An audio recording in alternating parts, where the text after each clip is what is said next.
साल पहले कहीं दूर एल्व्स की जमीन पर 3 एल्व्स रहा करते थे। ये एल्व्स अच्छे दिल वाले संत बनने के लिए तैयार थे और अब निकले थे मनुष्यों की दुनिया की यात्रा करने।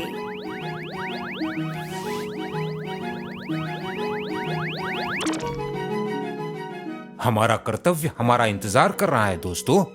मैं बहुत ही उत्साहित हूँ। हम भी मनुष्यों की दुनिया देखेंगे। हाँ, मैं चाहती हूँ कि हर एक व्यक्ति बहुत खुश रहे। और एल्व्स ने प्रवेश किया।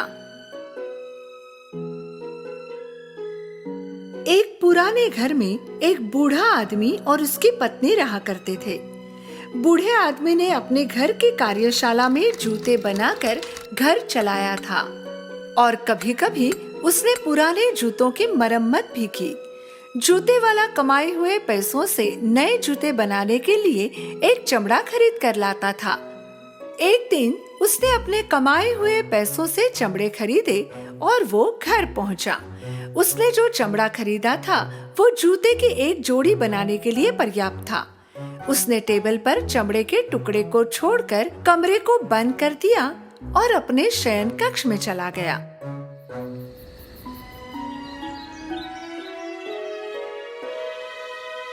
सुबह जब वो जाग गया, अपने बिस्तर में बैठकर उसने एक जोरदार आलस दिया।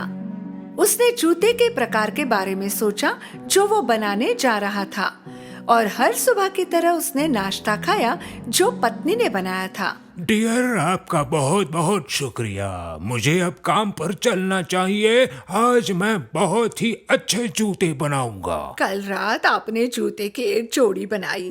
क्या आपके पास एक और जोड़ी बनाने के लिए पर्याप्त चमड़ा है? बूढ़ा आदमी हैरान रह गया क्योंकि वो जानता था कि उसने कल रात सोने से पहले कोई जूता नहीं बनाया।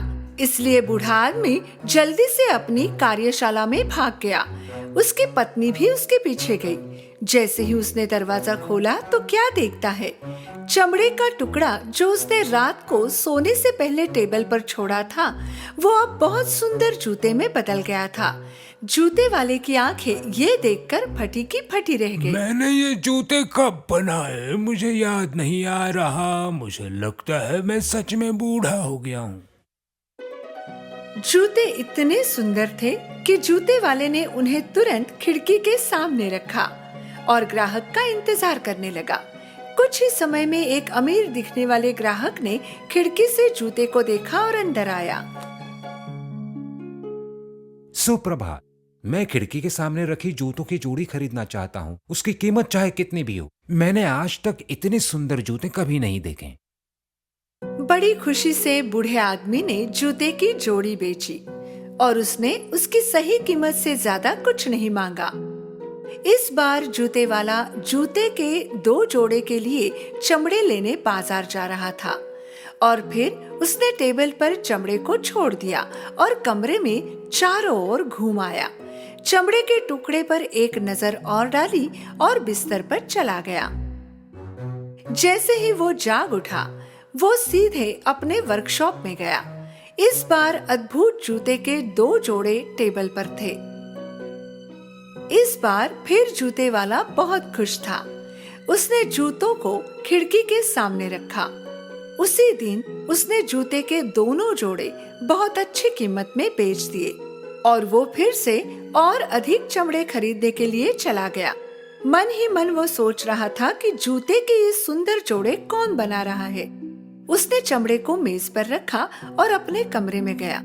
सुबह उसके पास मेज पर जूतों का ढेर था। जूते वाले ने उस दिन सारी जोड़ियां बेच दी। बहुत लंबे समय तक बूढ़ा आदमी जूते से बने पैसों से घर चला रहा था। कमाए हुए कुछ पैसों से उसने चमड़ा खरीदना जारी रखा। लेकिन जूते वाला जानने के लिए उत्सुक था कि जूतों के इन जोड़ों को कैसे और कौन बना रहा है।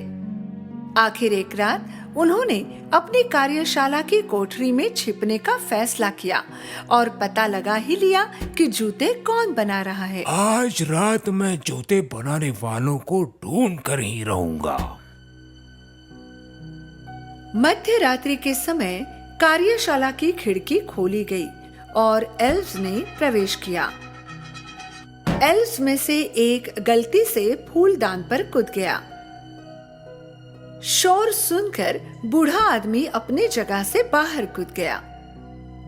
जरा सावधान रहिए, वो जाग जाएंगे।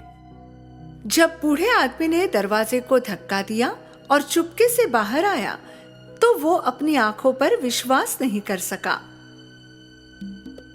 उसने अपनी आंखों को रगड़ा, फिर से देखा और उसने देखा कि मेज पर 3 एल्व्स थे। वे नृत्य और काम एक साथ ही कर रहे थे। उनमें से एक ने चमड़ा काटा, एक सिलाई कर रहा था और दूसरा उन्हें चिपका रहा था। फिर उन्होंने लेस को बांध दिया और जूते को पॉलिश किया।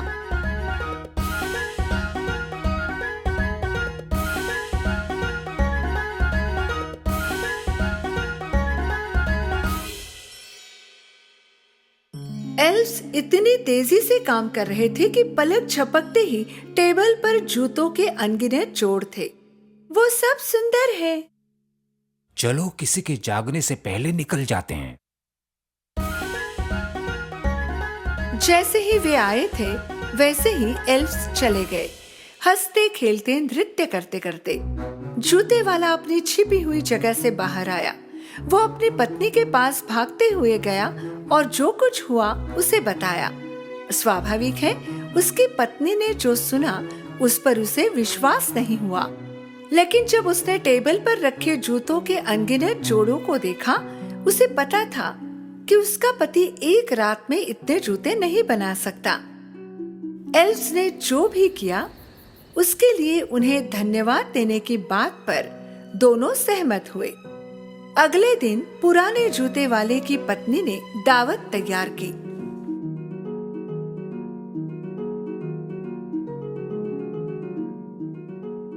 मध्य रात्रि में एल्व्स वर्कशॉप में पहुँचे। उन्होंने मेज पर दावत देखी। अरे ये खाना तो देखो, कहीं ये हमारे लिए तो नहीं बनाया गया। बेशक ये हमारे लिए है, मूर्ख, अन्यथा वे इस समय क्यों लाएंगे? मुझे लगता है हमारा इस घर का मिशन पूरा हुआ। अब हमें दूसरे घरों में जाना चाहिए जिन्हें हमारी मदद की जरूरत हो। जूते वाला और उसकी पत्नी जाग गई और कार्यशाला में चले गए।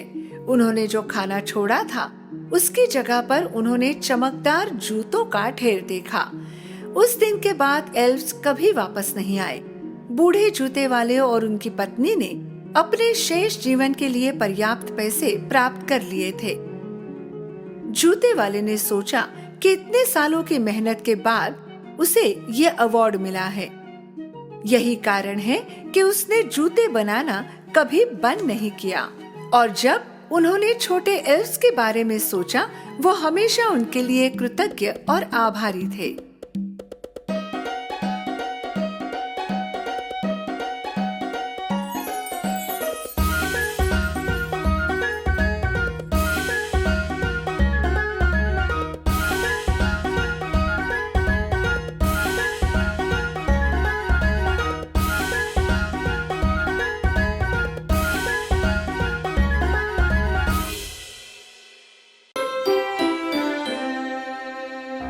एक ठंडी और बर्फीली न्यू ईयर की रात की बात है।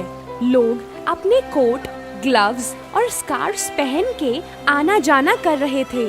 सब लोग जल्दी में थे। कुछ लोग घर पहुंचने की जल्दी में थे और कुछ लोग न्यू ईयर सेलिब्रेट करने के लिए बाहर जा रहे थे। बच्चे रास्ते में खेल कूद कर रहे थे, एक दूसरे पर स्नो बॉल्स फेंक रहे थे। बेशक स्नो के सबसे ज्यादा मजे वही ले रहे थे। उनकी खिलखिलाहट ने माहौल में प्यार भर दिया था। पर रास्ते पर एक लड़की थी जो खेलने वाले बच्चों से अलग थी। ये लड़की बस देख रही थी बाकी बच्चों को खेलते हुए। उसके पास दूसरों की तरह हैट नहीं थी। उसके पास कपड़े भी हल्के थे और फटे हुए थे और उसकी चप्पल भी उसकी नहीं थी, काफी बड़ी थी। उसके हाथ में एक बॉक्स था। वो ठंड में कांप रही थी। उसने देखा ही नहीं कि एक कार उसकी तरफ आ रही है। हे बच्चे, रोड के साइड में खड़े रहो, नहीं तो एक्सीडेंट हो जाएगा। वो लड़की हाथों हाथ फुटपाथ पे भागी। भागते हुए उसकी चप्पल निकल गई। जब वो फुटपाथ पे पहुंची और मुड़ के देखा, उसने देखा कि एक लड़का उसकी चप्पल लेके भाग रहा है। मेरी चप्पल! वो चिल्लाई और उसके पीछे भागने लगी, पर वो लड़का जल्दी से भाग गया। मजबूरी में नंगे पांव चल के वो एक दीवार के पास जाके खड़ी हो गई। उसने अपना बड़ा सा बॉक्स नीचे रखा। वो माचिस की डिब्बियों से भरे बॉक्स को देख रही थी। ठंड से उसकी आंखें नम हो गई थीं। ये थी हमारी लिटिल मैच गर्ल। पर उस दिन एक भी माचिस की डिब्बियां नहीं बेच पाई। अगर वो कुछ माचिस की डिब्बियां बेचकर कमाई कर ले, तो घर जाके अपनी माँ के साथ गरम खाना खा सकती थी। तभी वो चिल्लाने लगी, माचिस, माचिस, कोई ले लो एक डिब्बिया माचिस। किसी ने उसकी तरफ मुड़ के भी नहीं देखा, तो वो अपनी जगह बैठ गई। उसकी उंगलियां ठंड में दर्द करने लगी। उससे अब दर्द सहन नहीं हो पा रहा था और किसी तरह थोड़ी गर्मी चाहिए थी। उसने माचिस की डिब्बी से एक तीली निकाली। उसकी उंगलियां सुन्न पड़ गई थीं। बड़ी मुश्किल से उसने तीली पकड़ी। अपने कांपते हाथों से उसने माचिस की तीली दीवार से जलाई और आग की रोशनी ने उसे खुश कर दिया। उस बेचारी ने तीली को दोनों हाथों में लिया। अब उसकी उंगलियों को आराम मिला। आग को देखते हुए वो सपने में चली गई।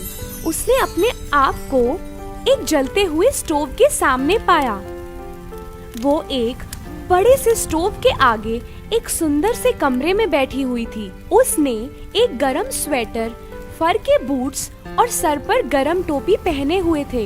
इतनी गर्मी थी कि उसे पसीना आने लगा। पर अचानक माचिस की तीली बुझ गई। तीली बुझते ही उसका सपना भी गायब हो गया। उसकी उंगलियां फिर से ठंडी में दुखने लगी, तो उसने एक और तीली जलाई। उसी समय ठंडी हवा चली। उस लड़की ने दीवार के सहारे उस लौ को बचाने की कोशिश की और उसने लौ को हाथ से छांव भी दी। जब वो उसे देख रही थी, दीवार अचानक से गायब हो गई। वहाँ एक बड़ा सा कमरा नजर आया। एक सफेद कपड़े से ढके टेबल पर हर तरह का खाना था। सिल्वर से पूरे कमरे में दिन की तरह उजाला था। वो टेबल तो देखती रही और देखा कि टेबल के बीच में एक बड़ा सा सुंदर सा ग्रिल्ड मीट का टुकड़ा पड़ा है।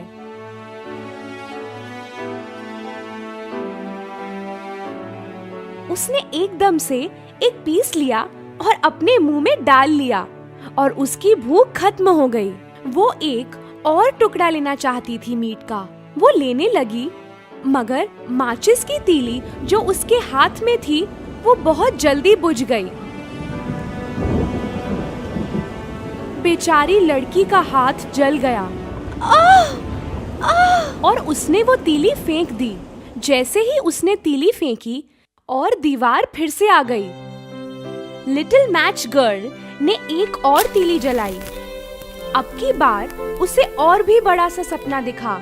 एक खूबसूरत सी जगह पे बड़े से चांद के साथ वो एक पेड़ के नीचे सफेद कपड़ों में बैठी थी। रात थी पर ठंड नहीं थी। वो तारों को देख के खुश हो रही थी। उसने कभी इतना साफ आसमान और चमकते हुए तारे नहीं देखे थे। फिर अचानक उसे एक टूटता तारा दिखा। उसने मन में सोचा, एक और हमारे जैसा उड़ गया आसमान की ओर। उसकी दादी माँ ऐसा कहा करती थी। ठीक उसी वक्त उसने अपनी दादी को वहाँ पे देखा। जब कोई तारा टूटता है, हमेशा कोई और उसकी जगह ले लेता है। इतना कह के उसकी दादी माँ गायब हो गईं और लिटिल मैच गर्ल ने उन्हें आवाज लगाई, दादी रुको, मत जाओ, मैंने आपको बहुत मिस किया।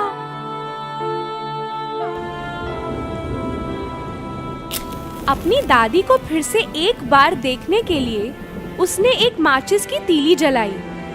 वो भूल गई कि वो कैसे ठंड से कांप रही थी और फिर से अपना सपना देखने लगी। हर बार जब वो माचिस की तीली जलाती, उसे ऐसा लगता कि वो दादी को देख रही है। उसने एक और तीली जलाई। उसके आसपास दिन जैसा उजाला हो गया। उसे अपनी दादी बहुत सुंदर लग रही थी। उनके प्यारे चेहरे को देख के अपनी सारी तकलीफ वो भूल जाती थी। ये लम्हा कभी खत्म ना हो जाए, इसलिए उसने आखिरी माचिस की तीली भी जला दी। उसकी दादी माँ फिर से उसके सामने आई। उन्होंने अपने हाथ में लिटिल मैच गर्ल का हाथ थामा और वो दोनों आसमान में उड़ने लगी एक साथ। लिटिल गर्ल को बहुत राहत महसूस हुई। अब ना ठंड थी और ना भूख थी। ठीक उसी समय एक और तारा टूटा।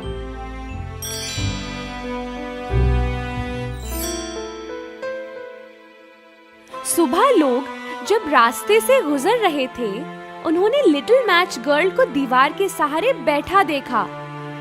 उसकी आंखें बंद थीं, पर चेहरे पर एक प्यारी सी स्माइल थी। उसके आसपास बहुत सारी जली हुई तीलियां पड़ी थीं। तीलियां जिन्होंने जल के उसके सपनों को रोशन किया। ऐसे सपने जिन्हें कोई भी नहीं देख पाएगा।